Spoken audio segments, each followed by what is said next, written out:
Well, welcome bright and early this morning. We are certainly happy to have all of you here with us today, and I hope you'll be able to spend much of the day with us. We've got a wonderful lineup of speakers who have traveled long to be here on a day when it was actually fairly hard for us to schedule, putting all of their needs and time demands together. You can imagine how unusual it is to get these four stellar people here in Provo, Utah.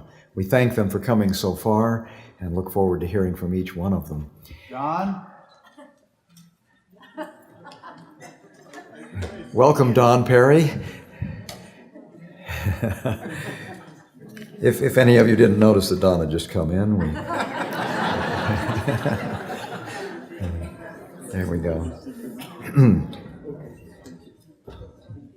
Of course, this is Jim Charlesworth's program, so anything he says or does is exactly what we want done. And this is not the first time that Jim has been here in Provo. He's always excited to be back, and we are so blessed to have him here today. And to have a program on the Monday, the beginning of the Passion Week, to talk about Passion and Passover, Jesus and the Temple. I can't imagine a better way to begin our observance of this important week, important for Jews and Christians and religious people all over the world. I thank everyone at BYU Studies, especially Jenny Hurlbutt, who's been speaking to you about parking problems and doing a lot of other things, getting the program ready and organized. People at the law school who has helped with the logistics for the arrival of our guests.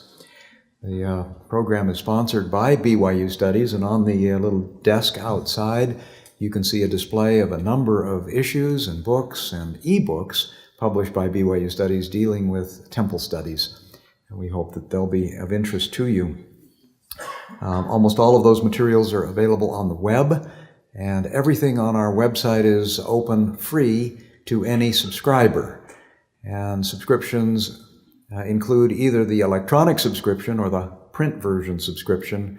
The electronic subscription is quite inexpensive, so I encourage you to keep in touch with us that way.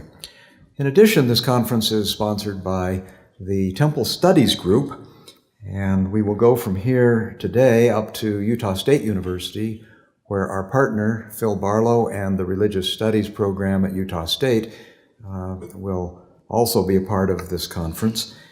We've had several sessions, several conferences in the past dealing with temple studies. Some of you have been to those. The proceedings of our first conference are available in print, and the second conference last year, which you may remember, was dealing with Enoch, and George Nicholsburg was here, and then another conference with Bill Deaver, who was here. For those of you who don't know about the Temple Studies program, the website is simply, very creatively, templestudies.org. We hope you can remember that and find it.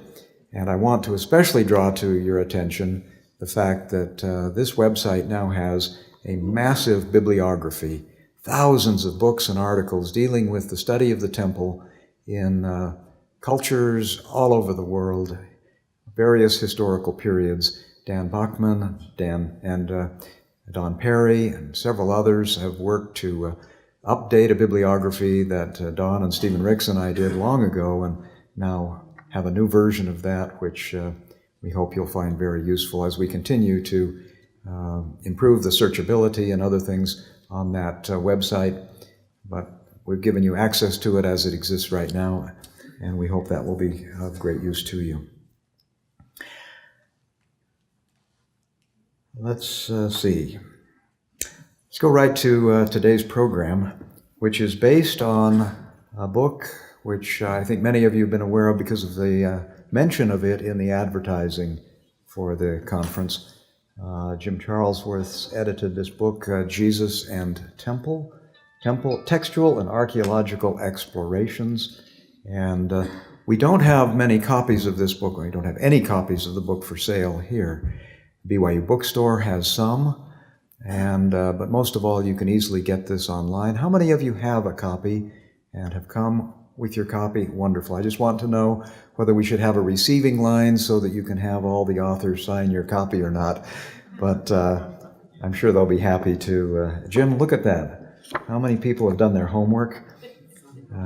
I have to leave. Well, I thought you had a quiz for them. That too. Well, let me then, before I have a more formal part of the beginning of the program, I'd like to invite Stephen Robinson to come up and begin the program officially with a word of prayer. And then I will introduce our first speaker and the main purposes of the conference. So, Steve, we're glad you're here. Steve and I were at Duke University together long ago, where we both got to know Jim Charlesworth, and glad you are here.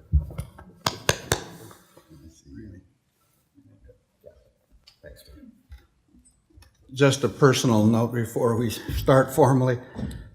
It was by following in Jack's wake that I ended up at Duke University in the first place.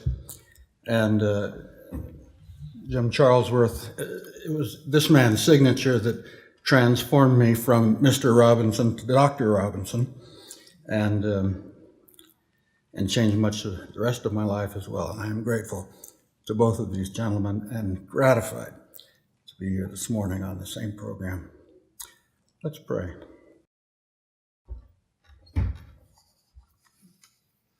Thank you, Steve, and thanks once again to all of you for being here. If you have the printed version of the program, you'll notice the names of our four main speakers: James Charlesworth, Dan Bahat, Gary Rensburg, and George Servos. I will introduce each of them as we bring them onto the program during the course of the day. The topic of today's program is, I hope, a way of reminding all of us how important the temple was in the first century in Jerusalem. There is no institution that was more dominant, more influential in all phases of life in Jerusalem, in Judea, and even in Galilee during the time when Jesus and Peter and Paul and Hillel and Shammai, this formative era of the Judeo-Christian world as we know it today. I hope that as you hear words and phrases, you may begin to think, Jesus said something like that, or Paul said something like that, and recognize that a temple context changes in many ways the meaning of every word or phrase or event that happened in the temple. I'd like you also to begin thinking about how often Jesus went to the temple and how many pilgrims like him went to the temple regularly, and why they went and what they experienced there.